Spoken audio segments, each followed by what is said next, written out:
إن الحمد لله نحمده ونستعينه ونستغفره ونعوذ بالله من شرور أنفسنا ومن سيئات أعمالنا من يهده الله فلا مضل له ومن يضلل فلا هادي له وأشهد أن لا إله إلا الله وحده لا شريك له وأشهد أن محمدًا عبده ورسوله أما بعد فإن خير الحديث كتاب الله وخير الهدي هدي محمد صلى الله عليه وسلم وشر الأمور محدثاتها وكل محدثة بدعة وكل بدعة ضلالة وكل ضلالة في النار.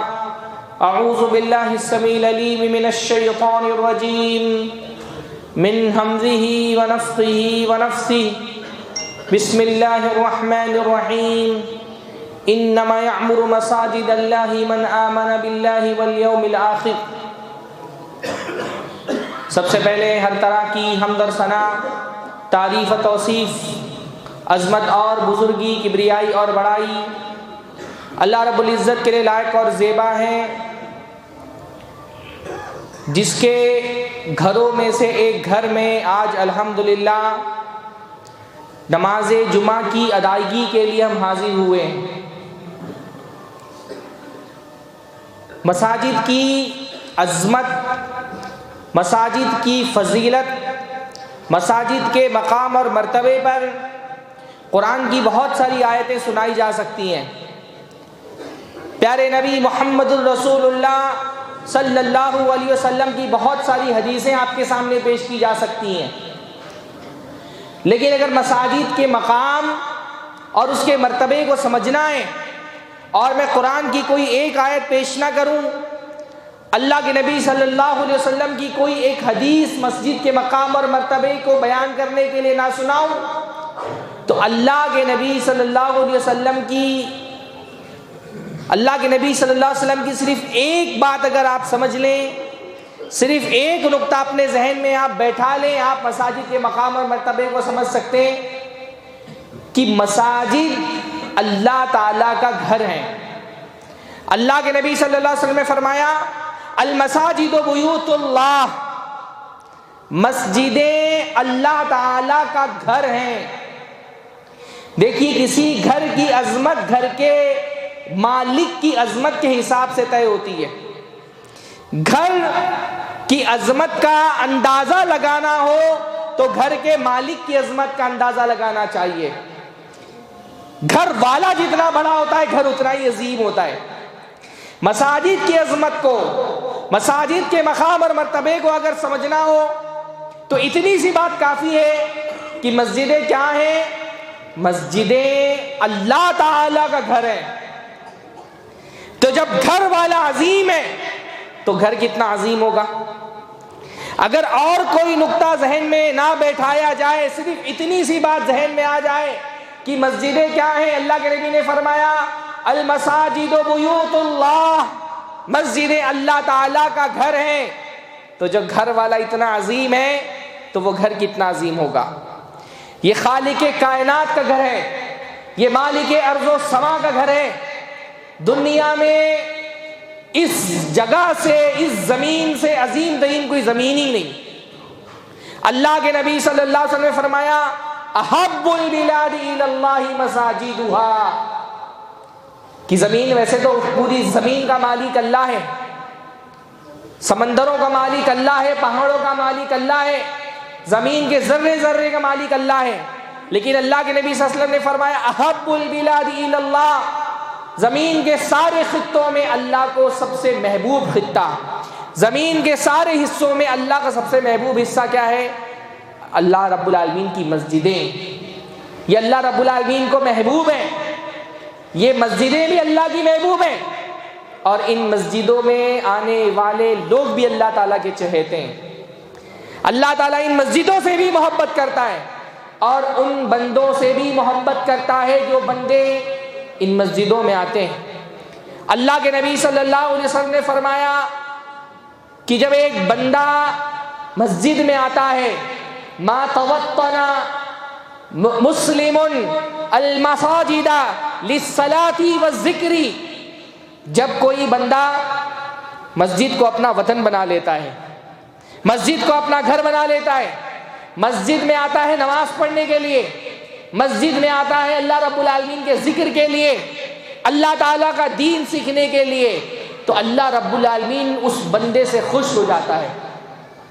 اللہ رب العالمین خوش ہو جاتا ہے کہ میرا بندہ اپنا گھر چھوڑ کر کے، اپنا کاروبار چھوڑ کر کے، اپنی دکان چھوڑ کر کے، اپنے دوستوں کی مجلسیں چھوڑ کر کے، بازار چھوڑ کر کے، تفریح کے مقامات چھوڑ کر کے، اپنا قیمتی وقت اللہ رب العالمین کی مسجد میں گزارنے کے لیے آیا ہے۔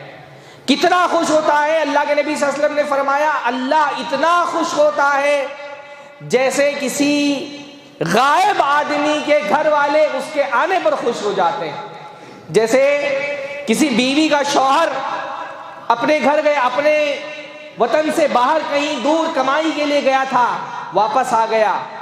جیسے بچوں کا باپ ملک سے باہر گیا ہوا تھا، لمبا سفر طے کر کے واپس آیا ہے، اللہ کے نبی صلی اللہ علیہ وسلم نے فرمایا جیسے کسی گئے ہوئے باہر گئے ہوئے آدمی کی واپسی پر اس کے گھر والے خوش ہوتے ہیں۔ اللہ کے نبی نے فرمایا جب ایک بندہ مسجد کو اپنا گھر بناتا ہے، مسجد کو اپنا وطن بناتا ہے، نماز پڑھنے کے لیے مسجد میں آتا ہے، اللہ رب العالمین بھی اس کے حضور میں ایسا خوش ہوتا ہے۔ ماشاءاللہ آج آپ کی اس مسجد میں حاضری بھی اللہ تعالیٰ خوش ہوا ہے۔ مسجد میں حاضر ہونا اللہ رب العالمین کو خوش کرنے کی بات ہے۔ اللہ کے نبی صلی اللہ علیہ وسلم نے بتایا ایک حدیث شریف کے اندر کہ جو آدمی گھر میں اچھے سے وضو بنا کر کے مسجد میں آتا ہے فَهُوَ زَائِرُ اللَّهِ، اللہ کے نبی نے فرمایا وہ تو اللہ تعالیٰ کا مہمان ہے، وہ تو اللہ تعالیٰ کا مہمان ہے۔ آپ سب ماشاءاللہ اس نئی قائم کی ہوئی مسجد میں اللہ کے مہمان بن کر کے آئے ہیں، اور اللہ کے نبی نے فرمایا وَحَقٌّ عَلَى الْمَزُورِ أَن يُكْرِمَ غَائِرَهُ، کہ ایک میزبان پر یہ لازم ہوتا ہے، واجب ہوتا ہے کہ وہ اپنے مہمان کی میزبانی کرے، اس کی عزت افزائی کرے، اس کی تکریم کرے، اس کی میزبانی میں کسی طرح کا کوئی خلل نہ رہنے دے۔ سبحان اللہ، آپ اللہ کے گھر میں مہمان بن کر کے آئے ہیں، اور اس گھر میں آپ کا میزبان کون ہے؟ اللہ رب العالمین خود۔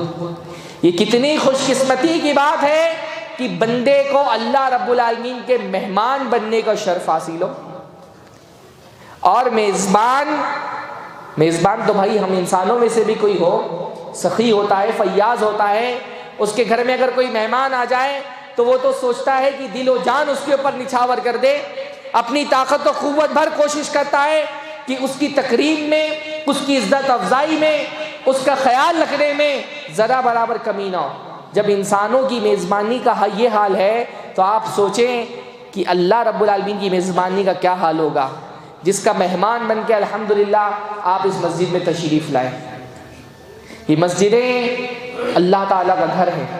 حدیث میں آتا اللہ کے نبی صلی اللہ علیہ وسلم نے فرمایا کہ المساجد بیوت اللہ، مسجدیں اللہ تعالیٰ کا گھر ہیں، تضیء لأہل السماء، یہ مسجدیں آسمان والوں کے لیے چمچماتی ہیں، ٹمٹماتی ہیں، یہ روشن ہو جاتی ہیں، کما تضیء النجوم لأہل الارض، جیسے زمین والوں کے لیے آسمان میں ستارے ٹمٹماتے ہیں نا، ہم آسمان پر دیکھتے ہیں تو اندھیرا دکھتا ہے، لیکن جہاں ستارے ہوتے ہیں وہاں روشنی ہوتی ہے، ستارے ٹمٹما رہے ہوتے ہیں، چمک رہے ہوتے ہیں۔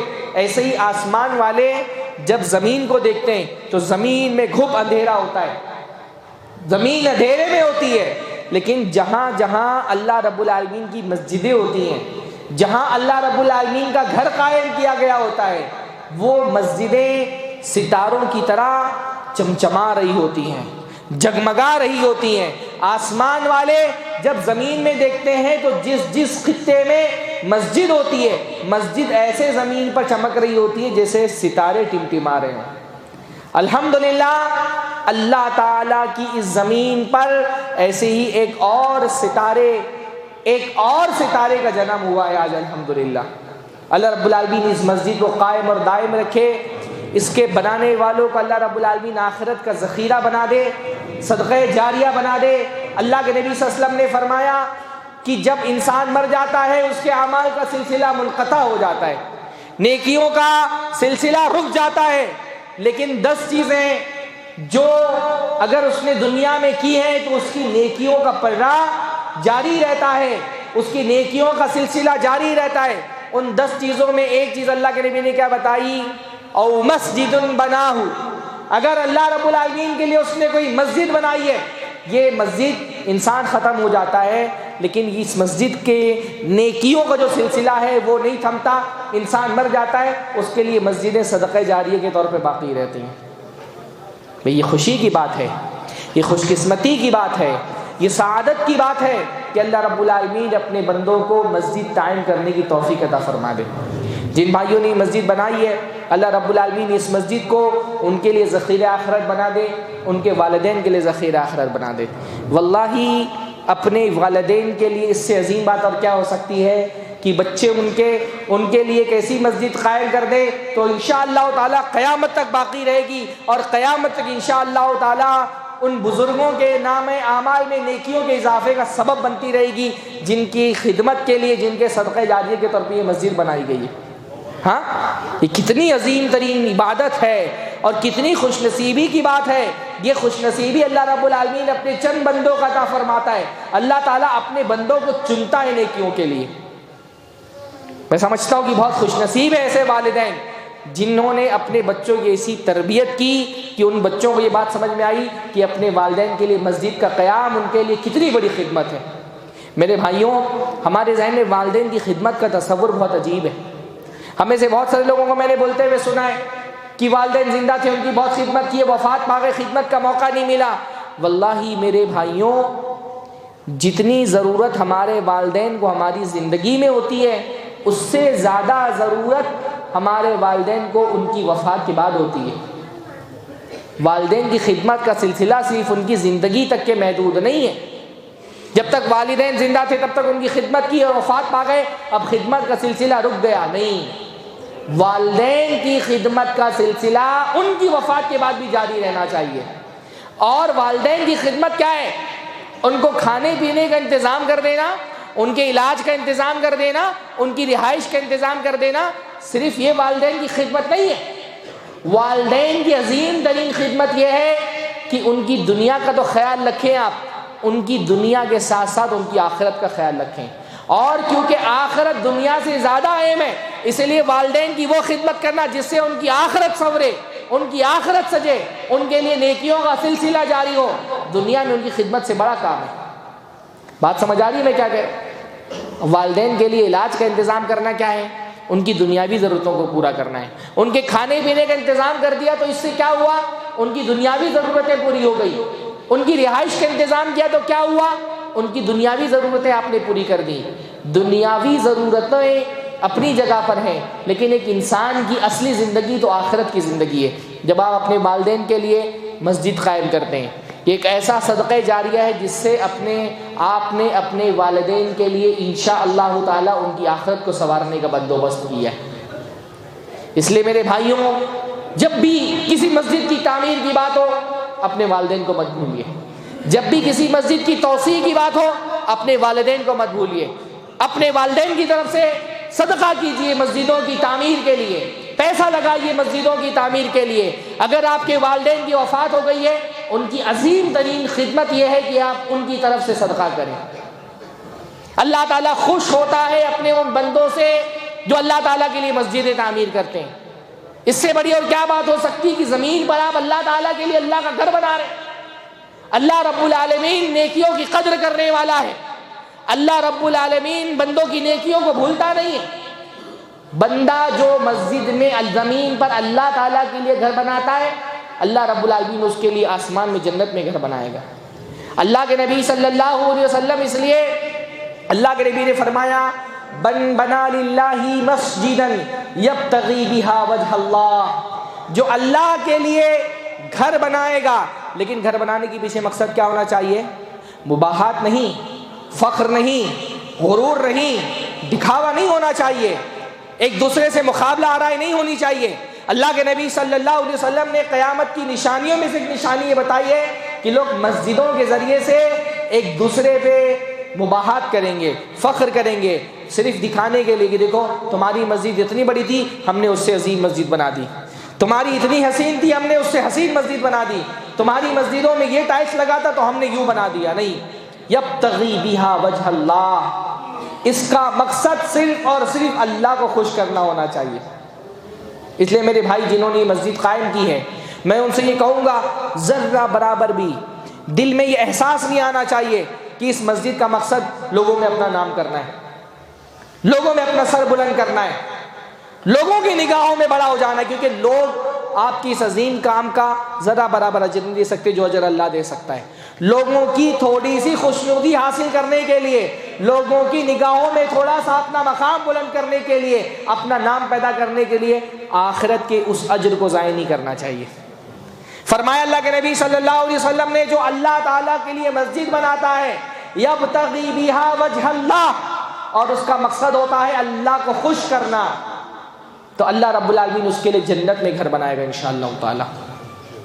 جنت میں اللہ گھر بنائے گا کہ بندے نے میرے لیے زمین پر گھر بنایا، میں اس کے لیے جنت میں گھر بناؤں گا۔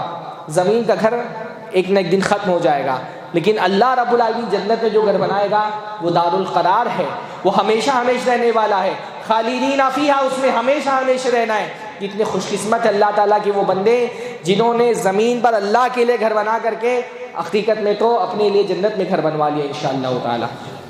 جنت کا گھر دنیا کے، اللہ کے نبی صلی اللہ علیہ وسلم نے اس لیے یہ نہیں فرمایا کہ بہت بڑی عظیم الشان مسجد بنائے گا تو یہ اللہ تعالیٰ اس کے لیے جنت میں گھر بنائے گا، بلکہ ایک حدیث میں تو اللہ کے نبی صلی اللہ علیہ وسلم نے فرمایا کمفحص قطا، قطا ایک کبوتر کی طرح پرندہ ہوتا ہے۔ اللہ کے نبی نے فرمایا کبوتر کے گھونسلے جتنا بھی اگر مسجد بنا دے، بھائی کبوتر کے گھونسلے اتنی مسجد نہیں ہوتی ہے، مبالغہ ہے کہ چھوٹی سی مسجد بھی اگر اللہ تعالیٰ کے لیے زمین پر بنا دے، اللہ رب العالمین اس کے لیے جنت میں گھر بنائے گا انشاءاللہ تعالی۔ اللہ رب العالمین کے اجر میں، ثواب میں، اس کی عطا میں کوئی کمی نہیں ہے۔ یہ مسجدیں اللہ تعالیٰ کا گھر ہیں تو ایمان والا بندہ یہاں پر آ کر کے سکون محسوس کرتا ہے۔ ان مسجدوں کی عظمت یہ ہے کہ ایمان والے بندے کو جب وہ اللہ کے گھر میں قدم رکھتا ہے نا، اس کو راحت ملتی ہے، اس کو سکون ملتا ہے، اس کو اطمینان ملتا ہے، مسجد میں آنے سے اس کو لطف ملتا ہے، اس کے دل کا غم ہلکا ہوتا ہے، اس کی آنکھوں میں روشنی آ جاتی ہے۔ اس لیے آپ دیکھیں جب آپ مسجد میں داخل ہوتے ہیں آپ کیا دعا کرتے ہیں؟ اللہم افتح لی ابواب رحمتی، اللہ رب العالمین میرے لیے اپنی رحمت کے دروازے کھول دے۔ گویا کہ مسجدیں اللہ تعالیٰ کی رحمت کا دروازہ ہے۔ جب آپ مسجد میں آتے ہیں اللہ تعالیٰ اپنی رحمت کے دروازے آپ کے لیے کھول دیتا ہے۔ ایمان والے بندے کے لیے تو اس کا اصلی گھر مسجد ہی ہوتا ہے، اس کو اگر موقع ملے تو وہ مسجد سے باہر ہی نہیں آ جائے گا۔ حضرت ابو الدرداء فرماتے ہیں اللہ کے نبی نے فرمایا المساجد بیت لکل تقی، مسجد ہر متقی کا گھر ہے، متقیوں کا گھر مسجد ہوتا ہے۔ تقوی والا آدمی، اس کو جو سکون مسجد میں ملتا ہے دنیا میں اور کہیں وہ راحت وہ سکون اس کو نصیب نہیں ہوتا۔ اسی لیے متقی آدمی تو مسجد میں آ جائے تو مسجد سے باہر نہیں نکلنا چاہتا، وہ چاہتا ہے مسجد ہی میں بیٹھا رہے، صبح شام دن رات اس کی مسجد میں بسر ہو۔ اسی لیے اللہ کے نبی صلی اللہ علیہ وسلم نے فرمایا قیامت کے دن اللہ رب العالمین اپنے جن بندوں کو اپنے عرش کے سائے کے نیچے جگہ دے گا، اس میں سے ایک بندہ کون ہوگا؟ وَرَجُلٌ قَلْبُهُ مُعَلَّقٌ بِالْمَسَاجِدِ، اللہ کا ایسا بندہ جس کا دل مسجد میں ہی لٹکا رہتا ہے، مسجد میں ہی لگا رہتا ہے، وہ مسجد چھوڑنا ہی نہیں چاہتا۔ ایمان والے بندے کو مسجد میں ایسی راحت ایسا سکون ملتا ہے نا، وہ جمعہ کی نماز پڑھنے کے لیے آیا، اس کا دل ہی نہیں کرتا ہے کہ مسجد چھوڑ کر کے چلا جائے، وہ تو چاہتا ہے اس کا دن رات، اس کی صبح و شام اسی مسجد میں بسر ہو۔ بھائی مسجد اللہ تعالیٰ کا گھر ہے تو کسی انسان سے اگر ملنا ہوتا ہے تو ہم کہاں جاتے ہیں؟ اس کے گھر پر جاتے ہیں۔ مسجدوں کی عظمت یہ ہے کہ اگر آپ کو اللہ سے ملاقات کرنی ہے تو آپ کہاں آئیں گے؟ اللہ کے گھر میں آئیں گے۔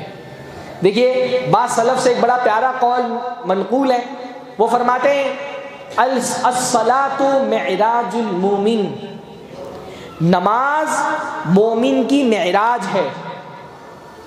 بعض لوگ اس کو حدیث بنا کر کے پیش کرتے ہیں، اللہ کے نبی صلی اللہ علیہ وسلم سے ثابت شدہ حدیث نہیں ہے، بعض سلف کا قول ہے کہ نماز کیا ہے؟ مومن کی معراج ہے۔ مطلب اس کا کیا ہوتا ہے؟ بھائی اللہ تعالیٰ کو اپنے نبی سے ملاقات کرنی تھی، نبی کو اللہ تعالیٰ سے ملاقات کرنی تھی، تو اللہ تعالیٰ نے اپنے نبی کو 7 آسمانوں کے اوپر بلا لیا۔ اپنے نبی سے ملاقات کرنے کے لیے اللہ کے نبی صلی اللہ علیہ وسلم کو 7 آسمانوں کے اوپر بلا لیا۔ نبی کریم کو اللہ سے ملنا تھا تو 7 آسمانوں کے اوپر چلے گئے۔ اب ہم کو اللہ تعالیٰ سے ملنا ہے تو ہم تو معراج کرنے کے لیے آسمانوں پر نہیں جا سکتے نا، ہم تو 7 آسمانوں کے دروازے پار کر کے اللہ رب العالمین تک نہیں پہنچ سکتے، پر ملاقات تو ہم کو بھی اللہ سے کرنی ہوتی ہے۔ میری بھی کوئی ضرورت ہے، مجھے اللہ سے بیان کرنی ہے، میرا کوئی غم ہے، مجھے اللہ کے سامنے رکھنا ہے، میری کوئی حاجت ہے، مجھے اللہ سے تقاضے کرنے، طلب کرنا ہے، مجھے بھی اللہ کے سامنے رونا ہے، گر گرانا ہے، اپنے غم کی گٹھری کھول کر کے اپنا زخم دکھانا ہے۔ میں کہاں جاؤں گا اللہ سے ملاقات کے لیے؟ مجھے اللہ سے ملاقات کرنی ہے، میں کہاں جاؤں گا اللہ سے ملاقات کرنے کے لیے؟ المساجد بیوت اللہ، جس سے ملاقات کرنی ہوتی ہے اس کے گھر آنا پڑتا ہے۔ مسجدیں اللہ تعالیٰ کا گھر ہے۔ ایمان والے بندے کو اللہ سے ملاقات کرنی ہوگی، وہ اللہ تعالیٰ کے گھر میں آئے گا۔ واللہ زندگی میں کوئی غم ہو، تکلیف ہو، ٹینشن ہو، دنیا میں کوئی جگہ ایسی راحت آپ کو نہیں دے سکتی جو راحت آپ کو مسجد میں ملتی ہے۔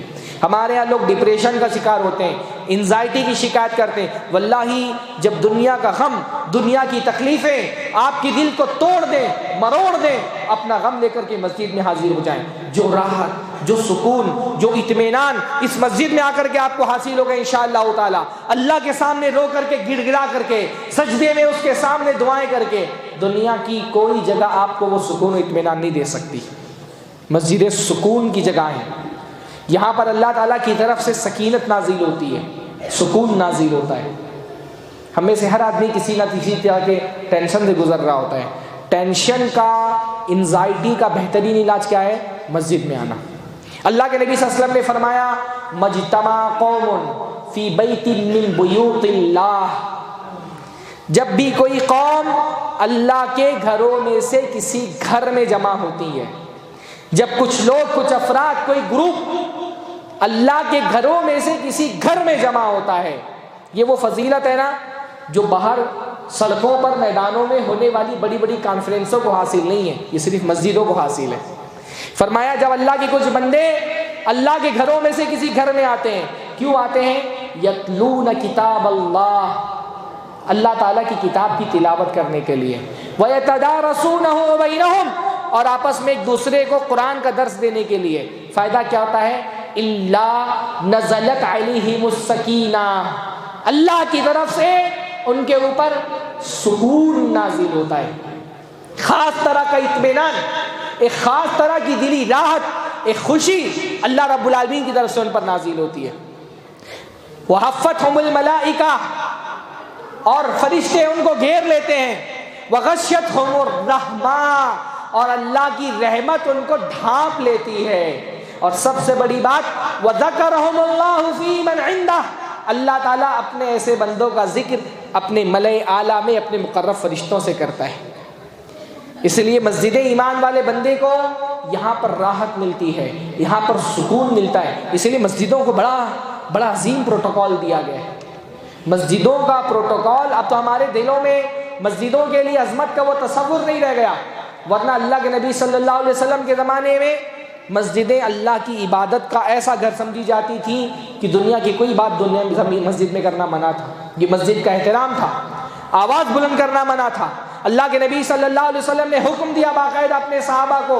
حضرت عائشہ فرماتی ہیں اللہ کے نبی صلی اللہ علیہ وسلم نے فرمایا امر النبی صلی اللہ علیہ وسلم ببناء المساجد فی الدور، اللہ کے نبی صلی اللہ علیہ وسلم نے صحابہ کو حکم دیا جہاں جہاں مسلمانوں کی آبادی کے محلے قائم کیے جائیں وہاں وہاں مسجدیں بنائی جائیں۔ جہاں مسلمانوں کی آبادی ہو، مسلمانوں کو کوئی محلہ ہو، ہر مسلمان کی پہلی ذمہ داری ہونی چاہیے کہ غور کرے آپ کے راجستھان میں، آپ کے مکرانہ میں کون سا ایسا مسلم محلہ ہے جہاں پر کوئی اہل حدیث مسجد نہیں ہے۔ فکر مندی کے ساتھ سارے جماعت کے احباب ایک ایک فرد اپنی ذمہ داری سمجھے. فلاں محلہ ہے وہاں کوئی اہل حدیث مسجد نہیں ہے, وہاں سب سے پہلے اہل حدیث مسجد کی تعمیر کی کوشش کی جائے. مسجد کی تعمیر ہماری ترجیحات میں پہلے نمبر پر ہونی چاہیے. اپنے گھروں سے زیادہ فکر ہونی چاہیے. ہر محلے میں ایسی اہل حدیث مسجد ہو جہاں توحید کا علم بلند کیا جائے, جہاں قال اللہ اور قال الرسول کی صدائیں بلند ہو. ہمارے یہاں ایک لبرل قسم کا طبقہ ہے نا, جب کوئی مسجد قائم ہوتی ہے بندہ بولتا ہے ارے مسجدیں تو بہت ہو گئیں, ہاسپٹلز بنائے جائیں, کالجز تعمیر کیے جائیں, یونیورسٹیز بنائی جائیں. میں یہ نہیں کرتا میرے بھائیوں کہ کالجز کی اہمیت ہمارے معاشرے میں نہیں ہے. کالجز بہت اہم ہیں, یونیورسٹی بنائیے, آپ ہاسپٹلز بنائیے, لیکن ایک مسلم معاشرے کے لیے جو ضرورت ایک مسجد کی ہے وہ کوئی ہاسپٹل, کوئی اسکول اور کوئی یونیورسٹی اس کی تکمیل نہیں کر سکتے. اسپتال ضروری ہے, مساجد اس سے بھی زیادہ ضروری ہے. اسپتال آپ کی جان کی حفاظت کرتے ہیں, مسجدیں آپ کے ایمان کی حفاظت کرتی ہیں. اور میرے بھائیوں بتاؤ, جان کی حفاظت زیادہ ضروری ہے یا ایمان کی حفاظت زیادہ ضروری ہے؟ ایمان کی حفاظت زیادہ ضروری ہے. مسجدیں ہمارے ایمان کی, اس لیے اللہ کے نبی صلی اللہ علیہ وسلم, مکہ میں تو گنجائش نہیں تھی, اللہ تعالیٰ کا گھر کعبۃ اللہ پہلے سے موجود تھا, پر مسلمانوں کے پاس ایسی اتھارٹی نہیں تھی کہ کوئی مسجد تعمیر کرے. لیکن جیسے ہی اختیار اور اتھارٹی اللہ کے نبی صلی اللہ علیہ وسلم کے ہاتھ میں آیا, ہجرت کرتے ہوئے آئے, راستے میں قبا ہی میں اللہ کے نبی صلی اللہ علیہ وسلم نے پہنچتے ہی سب سے پہلا کام کیا کیا؟ مسجد کی تعمیر کی. پہلا کام اللہ کے نبی نے کیا کیا؟ مسجد کی تعمیر کی. جمعہ کی نماز وہاں پڑھائی. مدینہ پہنچے, ابھی اپنے رہنے کا کوئی ٹھکانہ نہیں ہے. اللہ کے نبی صلی اللہ علیہ وسلم جب مدینہ آئے, اپنا گھر پہلے تعمیر نہیں کروایا, خود جا کر کے حضرت ابو ایوب انصاری کے گھر میں مہمان بن کر کے رہے. بغل میں ایک جگہ دیکھی اور سب سے پہلی کوشش یہ کی کہ مسجد تعمیر کی جائے. سب سے پہلا کام مدینہ, اپنا گھر نہیں بنوایا, پہلے اللہ تعالیٰ کا گھر بنوایا. 2 یتیم بچوں کی زمین تھی, اللہ نے فرمایا کہ اس کی قیمت بتاؤ کیا ہے. یتیم بچوں نے کہا ہم کو قیمت نہیں چاہیے. اللہ نے فرمایا نہیں, ہم مفت میں نہیں لیں گے, ہم قیمت ادا کریں گے. قیمت ادا کر کے اپنے ہاتھوں سے اللہ کے نبی صلی اللہ علیہ وسلم نے مسجد نبوی کی اینٹیں رکھی. مسجد کا اتنا بڑا مقام ہے کہ سب سے پہلا کام اللہ کے نبی صلی اللہ علیہ وسلم نے مدینہ پہنچ کر کے کیا کیا؟ مسجد بنانے کا کام کیا. اس لیے میرے بھائیوں, اپنی ہر فرد ہماری جماعت کا اپنی یہ ذمہ داری سمجھے کہ ہر محلے میں ہماری ایک مسجد ہونی چاہیے, اہل حدیث مسجد ہونی چاہیے. کیونکہ مسجدوں کا اصل مقصد کیا ہے؟ توحید کی صدائیں بلند ہو. اللہ رب العالمین نے قرآن مجید میں فرمایا وَأَنَّ الْمَسَاجِدَ لِلَّهِ فَلَا تَدْعُوا مَعَ اللَّهِ أَحَدًا, مسجدیں اللہ کے لیے ہیں تو یہاں اللہ کے علاوہ کسی سے دعائیں نہ کی جائیں, کسی کے سامنے جھولی نہ پھیلائی جائے. یہ توحید کا پیغام جو مسجدوں سے بلند ہونا چاہیے, یہ تو ایک اہل حدیث مسجد سے ہی بلند ہوگا نا. مسجدیں تو بہت ساری ہیں, لیکن صورتحال یہ کہ مسجد اللہ کے لیے بنائی گئی. عبد القادر جیلانی کو پکارا جا رہا ہے, حضرت علی کو مدد کے لیے پکارا جا رہا ہے, رسول اللہ کو مدد کے لیے پکارا جا رہا ہے. یہ ممبر جو اللہ کے رسول کی امانت ہے, یہاں سے شرک کی دعوت دی جا رہی ہے. ایسے قبر پرستانہ مشرکانہ ماحول میں ہماری ذمہ داری کتنی بڑی ہو جاتی ہے. ایک ایک محلے میں چن کر کے, چاہے چھوٹی سی مسجد ہو ہماری جس میں 2 صفی نمازی آ سکتے ہو, کوشش یہ ہونی چاہیے ہر محلے میں اہل حدیث کی ایسی مسجد ہو جہاں سے توحید کا علم بلند ہو. کیونکہ میرے بھائیوں, مسجدیں ایک چراغ کی طرح ہیں. جیسے چراغ ایک گھر کو روشن کرتا ہے, مسجدیں ایک محلے کو روشن کرتی ہیں. اس لیے جن بھائیوں نے یہ مسجد قائم کی ہے, میں ان سے یہ گزارش کروں گا کہ آپ یہ مت سمجھیں کہ آپ اس مسجد کے ذمہ دار ہیں, آپ یہ سمجھیں کہ آپ اس پورے محلے کے ذمہ دار ہیں. یہاں کے بچوں کے آپ ذمہ دار ہیں, یہاں کی خواتین کی دینی تربیت کے آپ ذمہ دار ہیں, یہاں کے نوجوانوں میں اصلاح کا کام کرنے کے آپ ذمہ دار ہیں. اس مسجد کو ایسا چراغ بنائیے انشاءاللہ تعالی کہ اس کی روشنی محلے کے, علاقے کے ایک ایک گھر تک کے پہنچے. میرے بھائیوں, مسجدیں صرف اللہ تعالیٰ کی عبادت کے لیے نہیں بنائی جاتی ہیں. ان مسجدوں کا مقصد صرف نماز پڑھنا نہیں ہے. اگر مسجد کا مقصد صرف نماز پڑھنا ہوتا تو اللہ رب العالمین نے تو زمین کا ایک خطہ ہمارے لیے مسجد بنا دی ہے نا.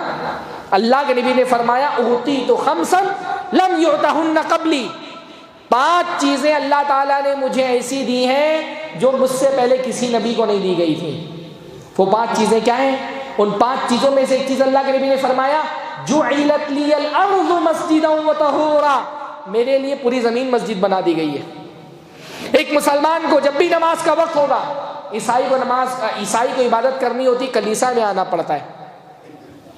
ہر انسان عبادت کرنے کے لیے اپنی مخصوص عبادت گاہ میں جاتا ہے، اس کو اپنا بت تلاش کرنا پڑتا ہے نا عبادت کرنے کے لیے۔ ہاں، مسلمانوں کو الحمدللہ اللہ رب العالمین نے آزادی دی ہے، آپ صحرا میں ہو، نماز کا وقت ہو جائے، اذان دے کر کے اقامت کر کے صحرا میں نماز پڑھنا شروع کر دو، تمہارے سجدے اللہ کے قبول ہو جائیں گے۔ مسجدیں اگر صرف عبادت کے لیے ہوتی تو ہمارے لیے تو پوری زمین مسجد ہے۔ مسجدیں صرف عبادت کے لیے نہیں ہیں، مسجد ایک مسلمان کا گھر ہے۔ ہاں، اللہ کے نبی نے فرمایا المسجد بیت لکل تقی، ہر متقی کا گھر مسجد ہے۔ اس لیے ایک مسلمان کا جتنا گہرا تعلق اپنی مسجدوں سے ہوتا ہے، کسی مذہب کا، اس کے ماننے والوں کا تعلق اپنی عبادت گاہوں سے ویسا نہیں ہوتا۔ کرسچنس کو آپ دیکھیں، ان کے لیے کیا ہے؟ ہفتے میں ایک دن اتوار کے دن چرچ چلے گئے، ان کا اتنا ہی تعلق ہے اپنے چرچ سے۔ ہندو مذہب میں آپ دیکھیں کبھی کبھار ہوا تو مندر میں چلے گئے درشن کے لیے۔ مسلمان کا کیا معاملہ ہے؟ 5 وقت مسجد میں آنا اللہ تعالیٰ نے اس پر واجب کر دیا، واجب ہے، اس کی زندگی کا ایک بہت اہم ترین حصہ مسجد ہے کہ 5 وقت مسجد میں حاضری لگانا اس پر لازم اللہ کے نبی صلی اللہ علیہ وسلم نے قرار دے دیا۔ اس کے لیے جائز نہیں ہے کہ اللہ رب العالمین اس کو دعوت دے مسجد کی طرف اور اپنے گھر میں بیٹھا رہے۔ یہ مؤذن جب کہتے ہیں نا حی علی الصلاۃ حی علی الفلاح، یہ مؤذن کے الفاظ نہیں ہیں، یہ اللہ تعالیٰ کی طرف سے کامیابی کی دعوت ہوتی ہے۔ مسجدیں اس کی زندگی کا اتنا لازمی حصہ ہے۔ بلکہ میرے بھائیوں، کنوارے انسان کے لیے تو گھر ہے ہی نہیں، کنوارے کا گھر تو مسجد ہی ہے۔ یعنی اللہ کے نبی کے زمانے میں جو مہاجرین ہوتے تھے نا، مہاجرین میں سے گھر کا انتظام صرف ان لوگوں کے لیے کیا جاتا تھا جن کی فیملیز ہوتی تھی، کہ بھئی فیملی ہے، بیوی ہے، بچے، تو ان کے لیے گھر کا انتظام کیا جائے۔ کنوارے صحابہ اپنا دن رات مسجد میں ہی بتاتے تھے۔ آپ سارے صحابہ اصحاب صفہ میں دیکھیں، سب کنوارے لوگ تھے زیادہ تر۔ ہاں، ان کا ٹھکانہ کیا تھا؟ ان کا ٹھکانہ مسجد تھا، وہ صبح و شام اپنے مسجد میں بسر کرتے تھے۔ کنوارے آدمی کو تو مسجد لازم پکڑ لینا چاہیے، اس کا سونا جاگنا اٹھنا بیٹھنا مسجد میں ہونا چاہیے۔ مسجدیں ہمارے لیے صرف عبادت کی جگہ نہیں ہے بھائی، ہم مسلمان، آخری بات میں بولتا ہوں، ہم مسلمان مسجدوں کی عظمت سمجھے یا نہ سمجھے، کافر مسجدوں کی اہمیت سمجھتا ہے۔ بات سمجھ آ رہی ہے؟ آپ اسلام کی ابتدائی تاریخ سے دیکھیں، کافروں کے نشانے پر ہمیشہ ہماری مسجدیں رہی ہیں۔ مدینہ میں اللہ کے نبی صلی اللہ علیہ وسلم کا دور ہے، منافقین مسجد نبوی کی جو ایکٹیویٹی تھی نا، وہ ایکٹیویٹی منافقوں کی نظر میں کھلتی تھی، چبھتی تھی۔ ان کو پتا تھا کہ اسلام کی جو روشنی پورے عرب میں پھیل رہی ہے، وہ چراغ اصل میں کہاں جل رہا ہے؟ وہ مسجد نبوی میں جل رہا ہے۔ آپ تصور کریں کہ مسجد سے مسلمانوں کا تعلق اور مسلمانوں کی مسجد میں سرگرمیاں کس نوعیت کی تھیں۔ ثمامہ ابن اسال یمامہ کے قبیلے کے بہت بڑے سردار ہیں، جب ان کو قید کیا گیا، مسلمان نہیں تھے، مجرم تھے، لا کر کے مسجد میں باندھ دیا گیا، مسجد میں لا کر کے باندھ دیا گیا۔ 3 دن تک مسجد میں بندھے رہے، 3 دن انہوں نے مسلمانوں کی ایکٹیویٹیز اور سرگرمیاں دیکھی مسجد نبوی میں، اللہ کے نبی صلی اللہ علیہ وسلم کے معمولات دیکھے مسجد نبوی میں، باہر کہیں نہیں گئے، انہوں نے باہر کا کوئی علاقہ نہیں دیکھا۔ 3 دن ان کے حالت کفر میں مسجد میں گزر ہوئے، 3 دن بعد اسلام قبول کر لیا۔ مسلمانوں کے اللہ کے نبی کے دور میں مسلمانوں کی سرگرمیاں اور ایکٹیویٹیز اتنی شاندار ہوتی تھی مسجد میں کہ ثمامہ ابن اسال صرف مسجد دے کر کے انہوں نے اسلام قبول کر لیا 3 دن میں، کیونکہ اللہ کے نبی کے زمانے میں مسجدیں سب کچھ تھیں، مسجدیں تعلیم گاہ مسلمانوں کی تھیں۔ 7ویں صدی ہجری تک کے مسلمانوں میں مسجد سے الگ کوئی مدرسہ قائم کرنے کا تصور ہی نہیں تھا۔ 7ویں صدی ہجری کے بعد اللہ کے نبی کی وفات کے 700 سال بعد یہ تصور پیدا ہوا کہ مسجد سے الگ مدرسے قائم کیے جائیں، ورنہ ابتدا سے مسلمانوں کے لیے تعلیم گاہ کیا تھی؟ مسجدیں تھیں۔ سب سے پہلا مدرسہ، سب سے پہلا جامعہ، سب سے پہلی اسلامی یونیورسٹی کہاں قائم ہوئی؟ مسجد نبوی قائم ہوئی۔ جس میں پڑھنے والے کون تھے؟ اصحاب صفہ، اور پڑھانے والے کون تھے؟ پیارے نبی محمد رسول اللہ صلی اللہ علیہ وسلم۔ جب تک اللہ کے نبی رہے، اللہ کے نبی صلی اللہ علیہ وسلم کی ساری تعلیمی سرگرمیاں کہاں ہوتی تھی؟ مسجد میں ہوتی تھی۔ اللہ کے نبی کی وفات ہو گئی، صحابہ کرام سے دین کا علم لینے کے لیے لوگ کہاں آتے تھے؟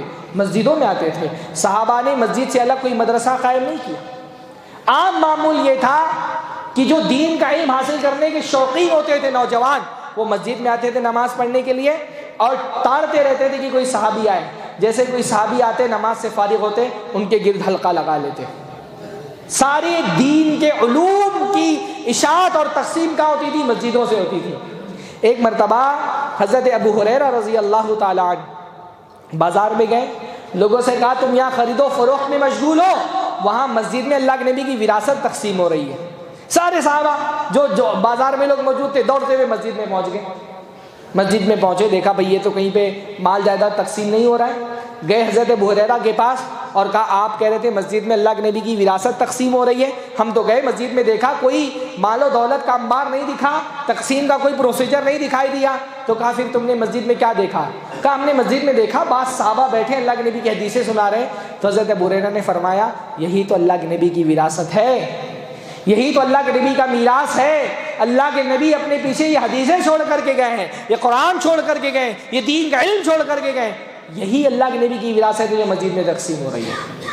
ساتھ یعنی آپ بڑے بڑے علماء کے بارے میں پڑھیں، ابن حجر کے بارے میں، ابن تیمیہ کے بارے میں، امام ذہبی کے بارے میں، ان سب کی درسگاہیں کہاں لگتی تھی؟ مسجد میں لگتی تھی۔ جامعہ ازہر بہت بڑی یونیورسٹی ہے امت کی، سب سے پہلے کہاں قائم ہوئی؟ مصر میں۔ کہاں تھی وہ جامعہ ازہر؟ کیا ایک مسجد ہے بنیادی طور پہ۔ بڑی بڑی آپ کو جو آج یونیورسٹی اسلام کے نام پر ملتی ہیں وہ سب کیا تھی؟ وہ مسجدیں تھی اللہ کے نبی صلی اللہ علیہ وسلم۔ امام مالک پوری زندگی حدیث کی اشاعت کرتے رہے، حدیث کا درس دیتے رہے۔ کہاں درس دیتے تھے؟ مسجد نبوی میں درس دیتے تھے۔ ان مسجدوں کو تعلیم کا مرکز بنائیے۔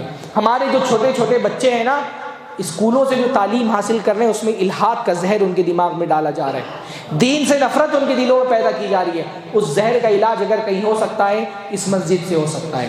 اعلیٰ ترین مکتب کا نظام قائم کریے، ایسا نظام کریے، قائم کریے مکتب کا کہ اسکول کے طلبہ کو دیکھ کر کے رشک آئے۔ منظم کریے مکتب کی تعلیم کو۔ جو زہر عصری تعلیم کے ذریعے ہمارے بچوں کے دل و دماغ میں ڈالا جا رہا ہے، جو مرض ان کے دلوں میں ڈالا جا رہا ہے، اس مرض کا علاج اگر کہیں ہو سکتا ہے ان مسجدوں میں قائم کیے ہوئے مکتبوں سے ہو سکتا ہے۔ یہاں سے ایمان اور عقیدے کی حفاظت ہو سکتی ہے۔ دیکھیے تقسیم ہند کے موقع پر بہت سارے مورخین نے یہ بات لکھی ہے۔ ہندوستان میں ماشاءاللہ اب تو ٹیکنالوجی کا زمانہ ہے، علماء بڑی تعداد میں موجود ہیں۔ پہلے دین کا علم اتنا عام نہیں تھا، پورے کئی گاؤں میں کہیں لے جا کر کے ایک مولوی ہوتے تھے۔ تو لوگوں نے، مورخین نے یہ بات لکھی الگ الگ علاقوں کے، آپ کے راجستھان کے معاملے میں، ساؤتھ کے بہت سارے علاقے، مہاراشٹر کے بہت سارے گاؤں، لوگوں نے لکھا بڑی تعداد میں مسلمان مرتد ہو چکے تھے۔ دین کیا ہے، دین کے شاعر کیا ہے، نماز، روزہ، حج، زکوٰۃ، عقیدہ، ایمان، کسی چیز کا علم نہیں تھا۔ جب دورے کیے گئے تو پتہ چلا پورے مسلمانوں کے گاؤں مرتد ہو چکے، بتوں کی پوجا کر رہے ہیں۔ مورخین نے لکھا، کئی مورخین نے یہ بات لکھی کہ جب ہم الگ الگ گاؤں کا جائزہ لیتے رہے تو ہم نے دیکھا جن گاؤں میں، جن علاقوں میں، جن دیہاتوں میں مسجد تھی، چاہے چھوٹی سی کیوں نہ ہو، وہاں کے لوگ مرتد نہیں ہوئے، گرجے کی نماز روزے کے پابند نہیں تھے، مسجدیں آباد نہیں تھی۔ اتنا ہوتا تھا کہ جمعرات کا دن ہوتا تو مسجد صاف کر کے دروازے پر ایک چراغ جلا دیا جاتا تھا۔ پر یہ چھوٹی سی مسجدیں بھی ان کے ایمان کی حفاظت کا ذریعہ بن گئی۔ وہ گاؤں جہاں پر چھوٹی بھی کوئی مسجد تھی وہاں کے لوگ مرتد نہیں ہوئے۔ مسجدیں ہمارے ایمان کی حفاظت کرتی ہیں۔ تو مسجدوں کو تعلیم کا مرکز بنایا جائے۔ اللہ کے نبی کے زمانے میں تعلیم کے علاوہ مسجدیں دارالقضاء تھیں۔ مسلمانوں میں کوئی اختلاف ہوتا تھا فیصلے مسجدوں سے ہوتے تھے۔ کوئی میاں بیوی آپس میں لڑائی کرتے تھے، مسجد میں آ کر کے ان مسائل کا حل کیا جاتا تھا۔ اللہ کے نبی صلی اللہ علیہ وسلم کی عدالت مسجد میں لگتی تھی، فیصلے مسجد میں سنائے جاتے تھے۔ اللہ کے نبی کے زمانے میں کوئی کورٹ نہیں تھا سوائے مسجد کے، مسجد ہی اللہ کے نبی صلی اللہ علیہ وسلم کی عدالت تھی۔ اس لیے ہر مسجد میں یا کم از کم علاقے کی بڑی مسجدوں میں ایک دارالقضاء ہونا بہت ضروری ہے، جہاں اختلافات کا نپٹارہ کیا جا سکے۔ بہت سارے مسائل کورٹ میں جاتے ہیں، حرام ذریعہ مسلمان اپنے وسائل میں کافر کی طرف اس کو رجوع نہیں کرنا چاہیے. اس پر یہ واجب ہے کہ وہ اسلام کے قانون اور اسلام کے نظام پر ایمان لے کر کے آئے.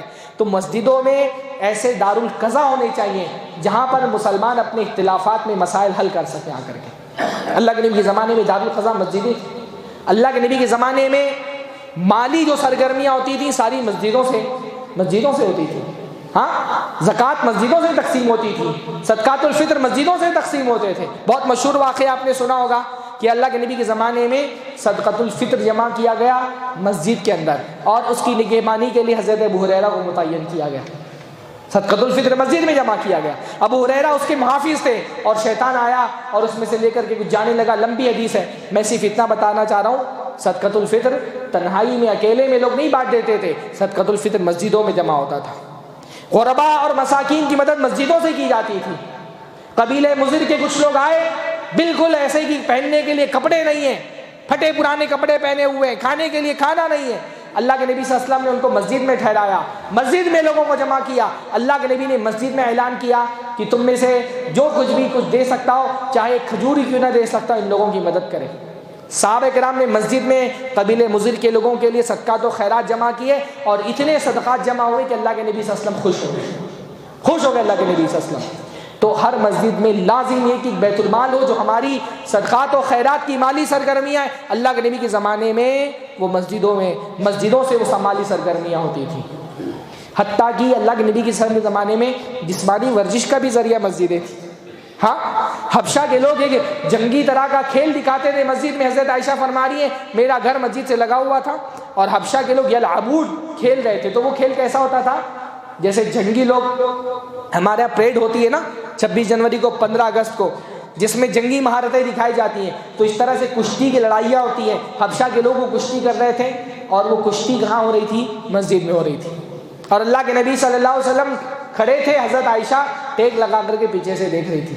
بلکہ مسجد نبوی کے بغل میں ایک جگہ تھی جس کو سبق, آج بھی مسجد سبق کے نام سے مشہور ہے, جہاں پہ اللہ کے نبی صلی اللہ علیہ وسلم مسابقہ کرواتے تھے گھوڑ سواری کا. ورزش مسجدوں سے ہوتی تھی, ادبی سرگرمیاں مسجدوں میں ہوتی تھی. حضرت حسان اللہ کے نبی اپنے ممبر پر کھڑے کر کے کہتے تھے شعر کو. ادبی سرگرمیوں کی جگہ مسجد ہوتی تھی.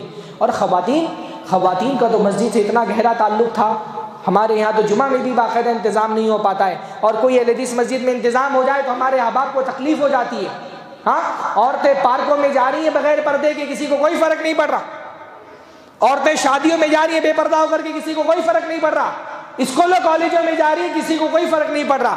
جیسے ہی کسی اہل حدیث مسجد میں خواتین کے لیے صرف جمعہ کا انتظام کیا جاتا ہے, ہمارے احباب کے ماتھوں پہ شکن آ جاتا ہے. بولنے لگتے ہیں فتنہ ہو جائے گا, فتنہ, عورتیں مسجد میں جا رہی ہیں فتنہ ہو جائے گا. ایسا لگتا ہے دنیا کے بدترین لوگ مسجد میں ہی آتے. عورتیں بازاروں میں جا رہی ہیں فتنہ نہیں ہو رہا, اس کے خلاف تقریر نہیں ہو رہی. عورتیں پکنک اسپاٹ پر جا رہی ہیں, بچیاں بغیر پردے کے کالجز اور یونیورسٹیز میں جا رہی ہیں, کوئی فتنہ نہیں ہو رہا. مسجد میں آ رہی ہیں, ہمارے علماء کے ماتھے پر شکن آ جا رہا ہے, تقریریں کر رہے ہیں ممبر پر کھڑے ہو کر کے کہ اہل حدیث مسجدوں میں عورتیں جا رہی ہیں فتنہ ہو رہا ہے. ایک بدبخت نے تو یہاں تک کہہ دیا کہ اگر تم کو لگتا ہے مسجد میں عورتوں کا جانا فتنہ نہیں ہے, اپنی عورتوں کو ہماری مساجد میں بھیج کر کے دیکھو. اس حد تک کہ مسجد سے دشمنی ہے لوگوں کو. اللہ کے نبی کے زمانے میں جمعہ نہیں, ہر وقت نکی نماز کے لیے مسجد میں عورتوں کے لیے مسجد کے دروازے کھلے ہوتے تھے. بلکہ آپ دیکھیں احادیث سے یہ پتہ چلتا ہے بعض مرتبہ عورتیں نفلی نماز ادا کرنے کے لیے مسجد میں آتی تھی. اللہ کے نبی نے دیکھا کہ 2 ستونوں کے بیچ میں ایک رسی لٹکی ہوئی ہے. پوچھا یہ کیسی رسی ہے؟ کہا اللہ کے نبی صلی اللہ علیہ وسلم, غالباً حضرت زینب یا حضرت ام سلمہ, کیا کہ انہوں نے یہ رسی لٹکوائی ہوئی ہے. وہ نماز پڑھتی ہیں رات میں, اور جب تھک جاتی ہیں تو رسی پکڑ لیتی ہیں. نفل نمازیں پڑھنے کے لیے عورتیں مسجد میں آتی تھیں اللہ کے نبی کے زمانے میں.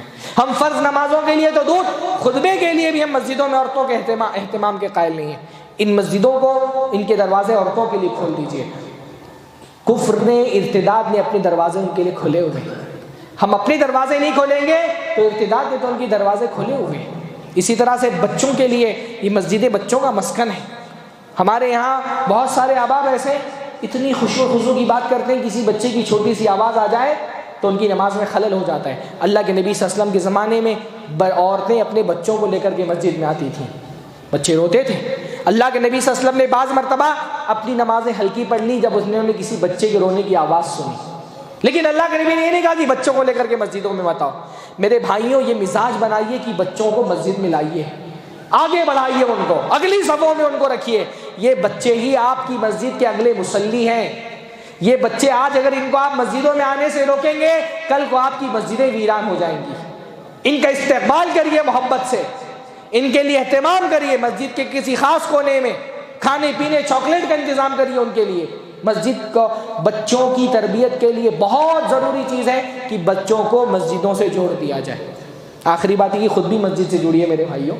مسجد کی تعمیر اصل میں اس کی عمارتوں سے نہیں ہوتی ہے، اس میں لگی ہوئی اے سی سے، اس سنگ مرمر اور اس سنگ مرمر اور یہ ٹائلز اور یہ ماربل، اس سے مسجد رونق نہیں ہوتی ہے۔ مسجدوں کی اصل رونق آپ کے سر کے سجدے ہیں۔ اپنے سجدوں سے اس مسجد کو آباد کریے، ذکر و اذکار سے، تلاوت سے اس مسجد کو آزاد کریے۔ صبح شام دن رات نمازوں کے لیے تو آنا ہی ہے، نمازوں کے علاوہ بھی اللہ کے نبی نے فرمایا، کیا تم میں سے کسی کو یہ بات پسند ہے کہ وہ صبح کے وقت عقیق یا بطحان کی وادی میں جائے اور بغیر گناہ کیے ہوئے، بغیر رشتہ داری توڑے ہوئے 2 موٹی کوہانوں والی اونٹنیاں لے کر کے آ جائے؟ عقیق اور بطحان کی 2 وادیاں تھی جہاں پر اونٹ کے بازار لگتے تھے۔ کہا کہ تم میں سے کوئی پسند کرتا ہے کہ صبح کو جائے اور دوپہر تک کے 2 موٹی تازی کوہان والی اونٹنیاں لے کر کے آ جائے؟ صحابہ کرام نے کہا کون نہیں چاہتا اللہ کے نبی صلی اللہ علیہ وسلم، یہ کس کو نہیں پسند ہوگا کہ صبح کو گیا اور دوپہر تک کے 2 موٹی تر و تازہ اونٹنیاں لے کر کے آ گیا؟ تو اللہ کے نبی فرمایا پھر تم میں سے کوئی صبح مسجد میں کیوں نہیں جاتا؟ فیقرا تو فیعلم او یقرا آیتین من کتاب اللہ کی کتاب میں سے 2 آیتیں پڑھ لے یا 2 آیتوں کا علم حاصل کر لے۔ یہ 2 آیتیں اس کے لیے 2 موٹی اور تر و تازہ اونٹنیوں سے زیادہ بہتر ہے، اور 3 آیتیں سیکھ لے گا تو 3 اونٹنیوں سے بہتر ہے، 4 آیتیں سیکھ لے گا 4 اونٹنیوں سے بہتر ہے۔ تو نماز صرف نماز پڑھنے کے لیے نہیں، بلکہ اس مسجد میں آئیے دین کا علم حاصل کرنے کے لیے، حلقہ لگائیے۔ کسی بھی مسجد کا سب سے اہم ترین رکن ہوتا ہے اس کا امام۔ ایسا مؤثر امام رکھیے جو اس کی دعوت سے، جس کی خطابت سے، جس کے دروس سے پورا علاقہ منور ہو، اور امام جو اس کو بھی سمجھنا چاہیے کہ صرف وہ مسجد کا ذمہ دار نہیں ہے، علاقے کے ہر فرد کی ذمہ داری اس کے اوپر ہے۔ نمازوں سے اس مسجد کو آباد کریے۔ میں امید کرتا ہوں جو بھیڑ الحمدللہ آج جمعہ کے دن دیکھنے کو مل رہی ہے، فجر کی نماز میں انشاءاللہ یہ بھیڑ رہے گی۔ ہاں، وہ حالت ہماری نہیں ہونی چاہیے کہ مسجد تو بنا لی شب بھر میں، ایمان کی حرارت والوں نے، من اپنا پرانا پاپی ہے، برسوں میں نمازی بن نہ سکا۔ مسجدیں ایمان سے آباد ہوتی ہیں، نمازوں سے اس کو آباد کریے۔ دشمن ہماری مسجدوں پہ نگاہ رکھے ہوئے، ہماری مسجدیں ہم سے چھیننے کی کوشش کی جا رہی ہیں۔ ہم ان مسجدوں کو اپنے سجدوں سے آباد کریں گے، انشاءاللہ تعالی دشمن کی ساری کوششیں ناکام ہو جائیں گی۔ دشمن نے، آپ دیکھیے مسجدوں کی اہمیت آپ سمجھیے، مسجد اقصیٰ سے لے کر کے بابی مسجد تک کے ہر مسجد ہماری دشمنوں کی اس پر نگاہ ہے، کیونکہ ہمارے دشمن ہماری مسجدوں کا مقام اور مرتبہ سمجھتے ہیں، ہم نہیں سمجھتے۔ ان کو پتہ ہے کہ مسجدیں مسلمانوں میں کتنا بڑا ان کی اصلاح کے لیے رول ادا کر سکتی ہیں، ہم کو نہیں پتہ ہے۔ لہٰذا ان مسجدوں کی قدر کریے، سجدوں سے ان مسجدوں کو آزاد کریے، اس کو اپنی تعلیم کا مرکز بنائیے، تربیت کا مرکز بنائیے، اپنے صدقات و خیرات اور رفاہی کاموں کا مرکز بنائیے، اپنے خواتین کے لیے، اپنے بزرگوں کے لیے، اپنے بچوں کے لیے ایک مثالی مسجد قائم کریے۔ لوگ دیکھیں تو لوگوں کو سمجھ میں آئے کہ مسجدیں ایسی ہونی چاہیے۔ اللہ تعالیٰ ہم کو اس کی توفیق نصیب فرمائے۔ اقول قولی ھذا واستغفر اللہ لی ولکم ولسائر المسلمین واستغفروہ انہ الغفور الرحیم، وآخر دعوانا ان الحمد للہ رب العالمین۔